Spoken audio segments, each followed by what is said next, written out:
In this tutorial, we're going to talk about two useful features when working with charts, and that is the auto scroll and the chart shift.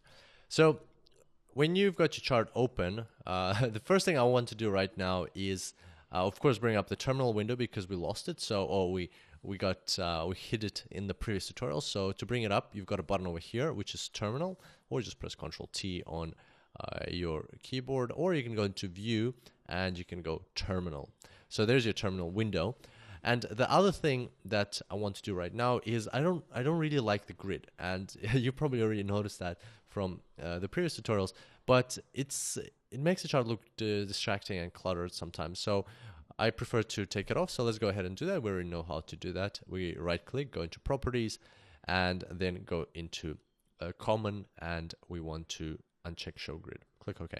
By the way, some of these things in if you're using the Mac version of MetaTrader 4, they might be a bit different. It might be the buttons might be located in different places, but you can definitely find them. They're definitely there, and you can perform the same actions. Just bear in mind that they might be in a bit of a different place.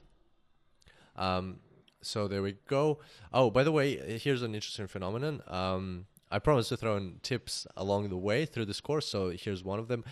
Here you can see that normally and a chart, so when a bar closes, the next one opens exactly where that one closed, and so on. So you can see they build into each other like that, and then you get here, and then bam, something happened, right? So what happened here? Why did this bar not start over here?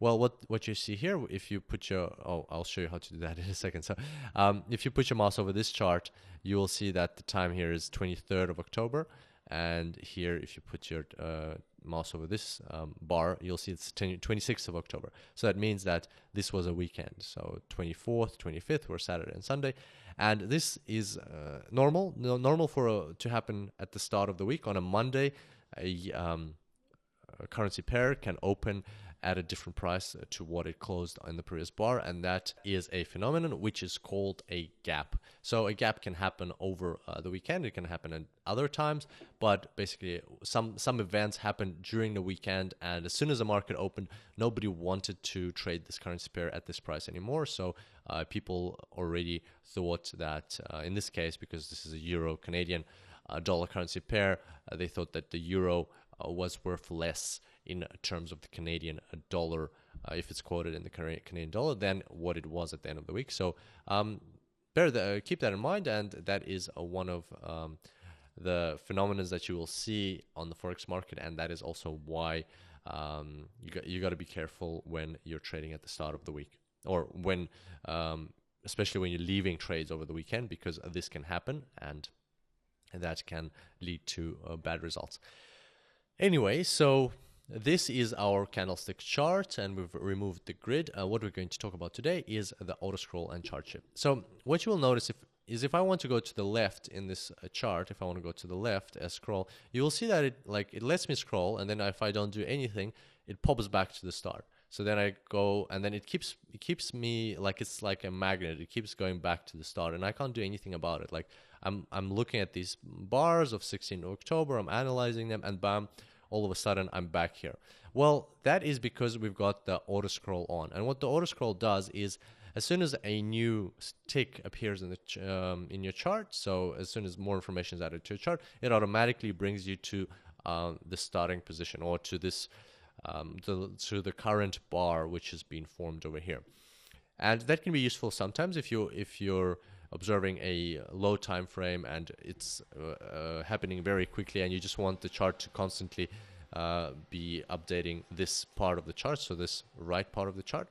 But sometimes it's not useful, especially if you want to look at the history. It can be distracting. So in order to switch off the auto scroll, all you have to do is click this green button over here, and just left click it, and that way it's not on anymore, and you can safely scroll back through the history. So just left click the chart and move your mouse to the right. It will move your chart to the left, and as you can see, we're not being moved back to the beginning of the chart or to the current bar anymore.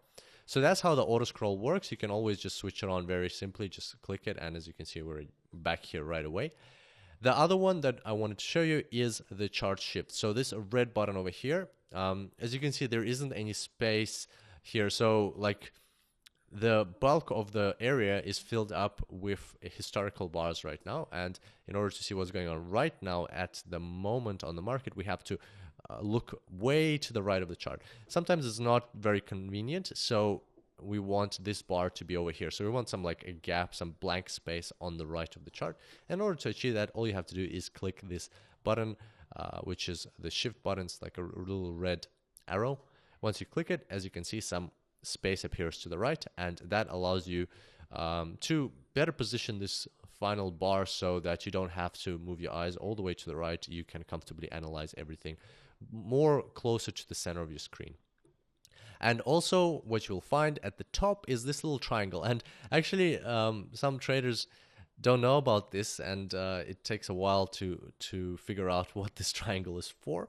But here we go. So what this triangle allows you to do is to control the size of the space. So if you want more space, you move the triangle to the left, you can move it way to the center of your screen, and that way this bar is positioned exactly in the center of your laptop or your screen, and that way it's very convenient to analyze.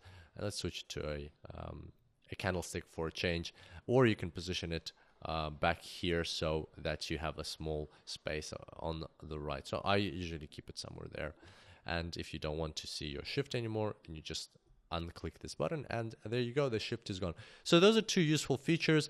A lot of new traders to MetaTrader 4 don't know about them, and then it takes a while to figure out how to prevent MetaTrader 4 from scrolling back to the start of your chart, or to the end of your chart, I should probably say, and how to control this area on the right.